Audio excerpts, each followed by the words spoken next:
Hi guys, welcome back to my channel, Self-Care with Sue. I'm coming with another fragrance video that was a viewer request that I thought was a really interesting idea. Somebody said, can you do a video on powdery fragrances?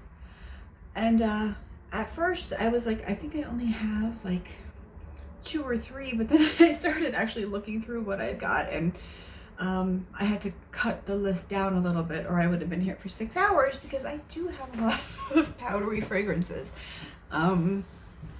Typically when I think powdery, I think more of the violet based, the iris, but then there are a lot of other powdery notes. There are powdery musks, there are powdery roses, there are powdery florals. So I'm going to start with the sort of epitome, if you will, of powdery fragrance, and that is Insolence. This is from Guerlain. This is an eau de parfum. I don't know if they make an eau de toilette or if this is the only one they have, but this is the eau de parfum. This is the old bottle. They've put it into the sort of, I don't know, squarish shaped bottles that like the Petit Robe Noir line comes in. They're sort of, I guess, migrating their bottles over to that. So this is violet, powdery notes, iris, and red berries. So powder, powder, powder, and a little bit sweet. And that's really essentially what it smells like. Oh, it's so gorgeous. To me, the powdery fragrances are so cozy. So it turns out like a lot of the things that I really prefer for like bedtime scents or just, you know, hanging out around the house and wanting to be, you know, cozy are a lot of powdery fragrances. So this is, it's just floral, sweet, powdery. I love it. I love wearing this to bed. If I wear it to bed, I wake up the next morning and I smell like I just sprayed it like an hour ago. It really has great staying power, which for the lighter fragrances, you know, sometimes you give up longevity for certain notes or for, you know, for certain types of fragrances.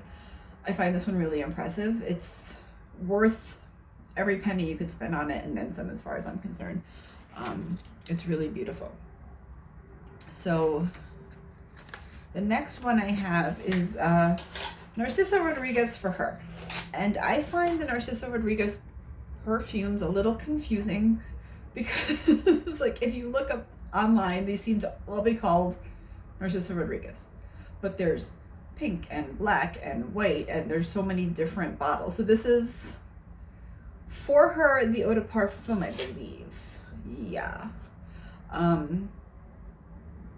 They have one in the square bottle, poudre, which isn't as powdery to me. I don't love the square bottle line. They are very heavy in, I don't know if it's like amber or if it's like the particular musk that they use, but I find those much heavier and they're not pleasant to me.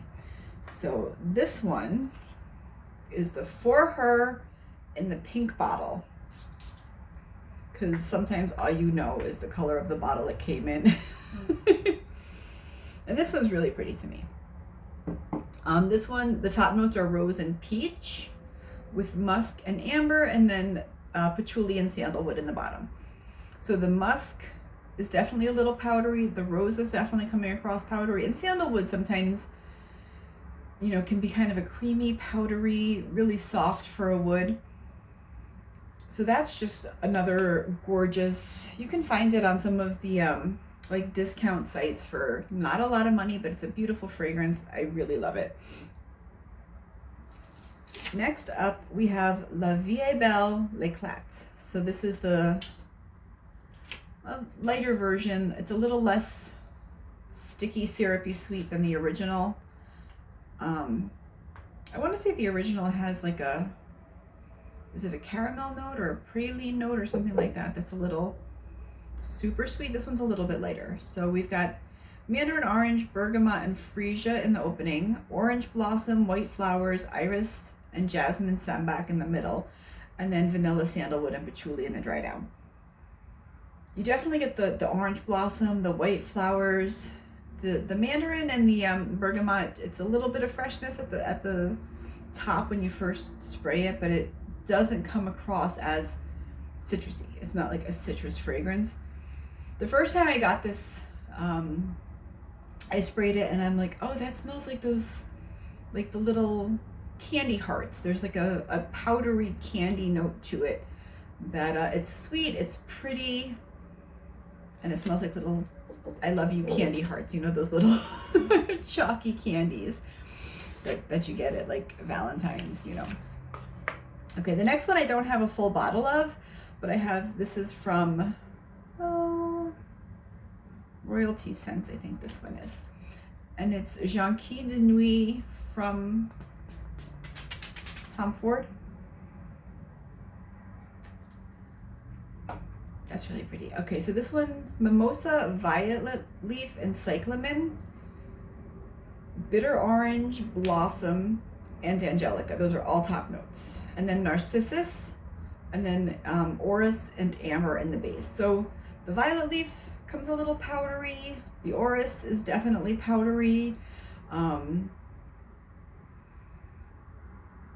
it's kind of like a woody, earthy, rather than strictly floral like the Insolence is. I would consider this one definitely more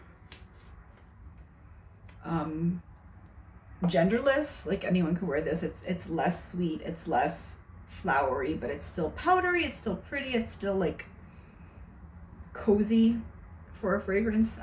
So I like that one a lot. Next up, we've got Hermetica Rose Fire, and this is a scent bird. This one's really pretty. This one's a very powdery rose. It's got rose, Divana, and violet. So the Divana brings in a little bit of a greenness. It's a like mildly balsamic, but it's not like heavy woody. But it's mostly a powdery rose fragrance, and it's very pretty. I really like that one. Next up, we have Dolce & Gabbana, The Only One. And this is the eau de parfum. It's not the, you know, the intense or anything. It's the original. And that one, again, it opens with violet, so you get that hit of like floral powdery at first. Violet, orange, and bergamot in the opening, coffee, pear, iris, orange blossom, and rose in the mid, and then caramel, vanilla, and patchouli. So this is, of these, by far the most gourmand. It's sweet, it's candied, it's powdery. You do get that little bit of vanilla caramel to it.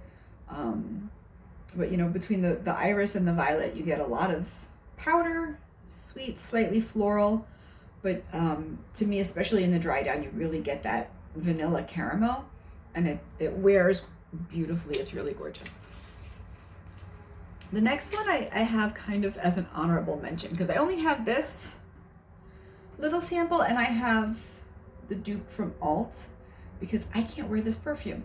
I could spray this whole entire sample on me, and 10 minutes later, not only can I not smell it, but nobody else can smell it on me either.